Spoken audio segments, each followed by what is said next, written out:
Hello दोस्तों, इसके पाठशाला में आप सभी का स्वागत है। तो आज हम सीखेंगे दोस्तों पाइथागोरस प्रमेय। जो पाइथागोरस प्रमेय से संबंधित सूत्र है दोस्तों, वो कक्षा 6वीं से लेकर के 10वीं तक के क्लास में देखने को मिलता है। तो ये बहुत ही इंपॉर्टेंट होने वाला है, तो वीडियो में अंत तक बने रहे दोस्तों, क्योंकि मैं बहुत ही आसान तरीके से आपको समझाने की कोशिश करूंगा। तो चलिए सबसे पहले हम देखते हैं कि पाइथागोरस प्रमेय क्या होता है, उसके बाद में हम इससे संबंधित क्वेश्चन देखेंगे। ठीक है, तो सबसे पहली बात जो है वो पाइथागोरस प्रमेय केवल समकोण त्रिभुज में लगता है दोस्तों। अगर हम समकोण त्रिभुज देखेंगे तो इस टाइप का आपका समकोण त्रिभुज होता है। ठीक है, और यहाँ पे 90 डिग्री का कोण बनता है। ठीक है, 90 डिग्री का कोण बन रहा है यहाँ पे, और यहाँ पे हम लोग को देखना पड़ेगा कि इसमें कर्ण कौन सा है, आधार कौन सा है और लंब कौन सा है। ठीक है, अब हम इसको समझने की कोशिश करते हैं कि इसमें से कर्ण कौन सा है, लंब कौन सा है और आधार कौन सा है। ठीक है, तो सबसे पहले जहां पे 90 डिग्री बनता है, यहाँ पे 90 डिग्री बना है ना, उसके जस्ट सामने वाली भुजा ये होता है दोस्तों कर्ण। ठीक है, जिसको हम बोलते हैं हाइपोटेनियस। ठीक, उसके बाद में क्या होता है, जो लेटा हुआ है ये वाला, इसको हम बोलते हैं आधार। ठीक है, आधार जिसको हम इंग्लिश में बोलते हैं बेस। ठीक है, और ये जो खड़ा लंबा है, ये वाला जो भुजा है, इसको बोलते हैं हम दोस्तों लंब। ठीक है, और इसको इंग्लिश में बोलते हैं परपेंडिकुलर। ठीक है, तो ये हो गया कर्ण हाइपोटेनियस, और ये आधार बेस, और ये लंब मतलब परपेंडिकुलर। ठीक है, इतना आपको समझ में आ गया होगा। सबसे पहले तो पाइथागोरस प्रमेय क्या होता है दोस्तों, केवल समकोण त्रिभुज में लागू होता है। और उसमें समकोण त्रिभुज में भी हम देखेंगे तो कर्ण कौन सा है, आधार कौन सा है, लंब कौन सा है। तो उसके लिए हम क्या करेंगे, आइडेंटिफाई कि 90 डिग्री जहां बन रहा है उसके सामने वाला जो भुजा होता है वो कर्ण होता है, नीचे जो लेटा हुआ रहता है वो आधार रहता है, और जो खड़ी रहती है, ठीक है, लंबा खड़ा रहता है, उसको हम लंब बोलते हैं। इतना आप लोग को क्लियर हो गया होगा।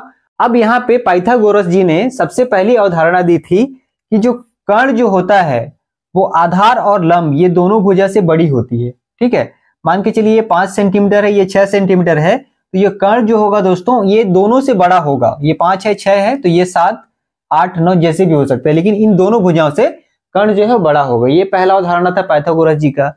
और दूसरा अवधारणा क्या था कि कर्ण का वर्ग, ध्यान दीजिएगा, कर्ण का वर्ग जो होता है वो बराबर होता है लंब के वर्ग और आधार के वर्ग के योग के बराबर। ठीक है, ये दूसरी अवधारणा। पहली अवधारणा जो क्या था कि कर्ण जो होता है उसकी भुजा इन दोनों से बड़ी होती है, लेकिन दूसरी अवधारणा क्या है कि कर्ण का वर्ग जो होता है वो लंब के वर्ग प्लस आधार के वर्ग के बराबर होता है। ठीक है, और इसी सूत्र के आधार पे दोस्तों पाइथागोरस प्रमेय का जो है ना क्वेश्चन बनता है। तो अब हम एक एक करके क्वेश्चन देखते हैं कि पाइथागोरस प्रमेय लगा कर हम कर्ण की लंबाई या लंब की लंबाई या आधार की लंबाई, ठीक है, हम कैसे पता कर सकते हैं। तो चलिए दोस्तों पाइथागोरस प्रमेय से संबंधित एक क्वेश्चन हम देख लेते हैं। यहाँ पे देखिए, लंब 4 सेंटीमीटर है, आधार 3 सेंटीमीटर है, तो कर्ण की लंबाई कितनी होगी हमको ज्ञात करना है। देखिए, तो मैंने पहले बताया था कि ये जो पाइथागोरस प्रमेय है वो केवल समकोण त्रिभुज में लगता है। ठीक है, तो यहाँ पे 90 डिग्री बन रहा है, ये समकोण त्रिभुज है। अब इसके सामने वाली भुजा क्या होती है, कर्ण होती है। ठीक है, इसके नीचे वाला आधार होता है और इधर वाला जो है वो लंब होता है। तो ये हो गया आपका परपेंडिकुलर, और ये हो गया हाइपोटेनियस, और ये हो गया बेस। ठीक है, तो हम क्वेश्चन में देखते हैं कि लंब कितना सेंटीमीटर दोस्तों, 4 सेंटीमीटर। तो ये हमारा लंब है, तो ये हो गया 4 सेंटीमीटर।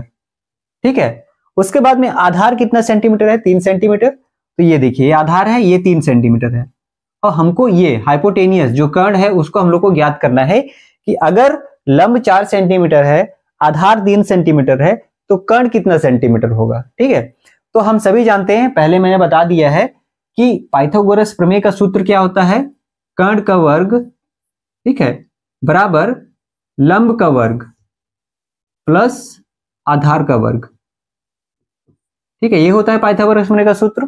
अब हम क्या करेंगे कि हमको लंब का मान ज्ञात है, आधार का मान ज्ञात है, हम यहाँ पे लंब और आधार का मान पुट करेंगे तो कर्ण का मान हमको इजीली मिल जाएगा। तो चलिए आगे बढ़ते हैं।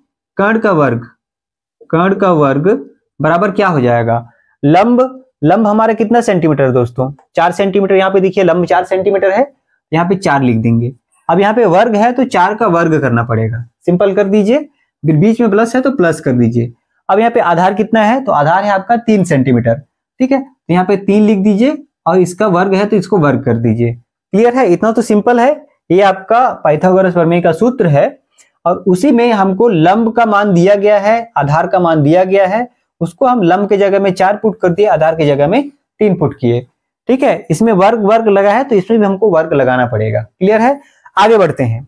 देखिए कर्ण का वर्ग वैसे रहेगा, हमको कर्ण का मान निकालना है तो कर्ण का वर्ग है तो वैसे कर्ण का वर्ग लिख देंगे। आगे चलते हैं। यहाँ पे देखिए 4 का वर्ग है, मतलब क्या है, 4 का 2 बार गुणा, मतलब 4 गुणी 4 तो कितना हो जाएगा, 4 चौके 16 हो जाएगा। बीच में प्लस है तो अपन प्लस लिख दिए। अब 3 का वर्ग है, मतलब 3 का 2 बार गुणा, 3 तिहाई 9। ठीक है, 9 हो गया। अब यहाँ पे देखिए कर्ण का वर्ग तो वैसे ही रहेगा। अब यहाँ पे देखेंगे तो 16 प्लस 9 कितना हो जाता है दोस्तों, 25 हो जाता है। ठीक है, तो यहाँ पे 25 लिख दिए। अब यहाँ पे ध्यान दीजिएगा, कर्ण का वर्ग बराबर कितना आ गया, 25, लेकिन हम लोग को केवल कर्ण का मान निकालना है। ठीक है, कर्ण का मान, तो ये वर्ग है दोस्तों, उसको हमको बराबर को उस पार लेना पड़ेगा। तो अगर हम कर्ण को इसी पार आने देते हैं और वर्ग जो है उसको उस पार भेज देते हैं तो क्या होता है, 25 जो है वो वर्गमूल में आ जाता है। ठीक है, जिस तरह से हम बराबर से उस पार भेजते हैं तो चिन्ह में परिवर्तन हो जाता है। जैसे कि बराबर से इस पार प्लस है, उस पार भेजेंगे तो माइनस हो जाता है, अगर भाग है तो गुणा हो जाता है। उसी प्रकार से अगर वर्ग जो है बराबर को उस पार भेजेंगे तो ये वर्गमूल में परिवर्तित हो जाता है। ठीक है, तो यहाँ पे 25 का वर्गमूल ज्ञात करना है हमको, सिंपल सा। तो 25 का वर्गमूल क्या होता है, तो 5 होता है दोस्तों, सभी लोग जानते हैं।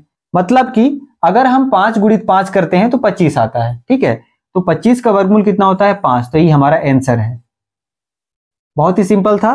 तो कर्ण का जो मान होगा वो 5 सेंटीमीटर होगा। अब यहाँ पे देखिए जो पाइथागोरस प्रमेय का पहला उदाहरण था पाइथागोरस जी का, कि जो हाइपोटेनियस होता है वो परपेंडिकुलर और बेस से हमेशा बड़ा होता है। तो यहाँ पे देखिए ये 5 सेंटीमीटर निकल गया ना, ये 5 सेंटीमीटर। तो यहाँ पे देखिए इससे भी ये बड़ा है, इससे भी ये बड़ा है। तो पहला जो प्रमेय है वो भी आपको प्रूफ हो गया यहाँ पे। और दूसरा प्रमेय जो है पाइथागोरस प्रमेय, ठीक है, इसके आधार पे हम लोग जो कर्ण की जो लंबाई है उसको भी हम लोग पाइथागोरस प्रमेय के सूत्र से निकाल लिए कि किस तरह से निकाला जाता है। बहुत ही आसान था, मैं बहुत ही इजी तरीके से बताने की कोशिश की है। आशा करता हूं कि आप लोग को समझ में आया होगा। चलिए दोस्तों, मिलते हैं अगली वीडियो में, तब तक के लिए नमस्कार।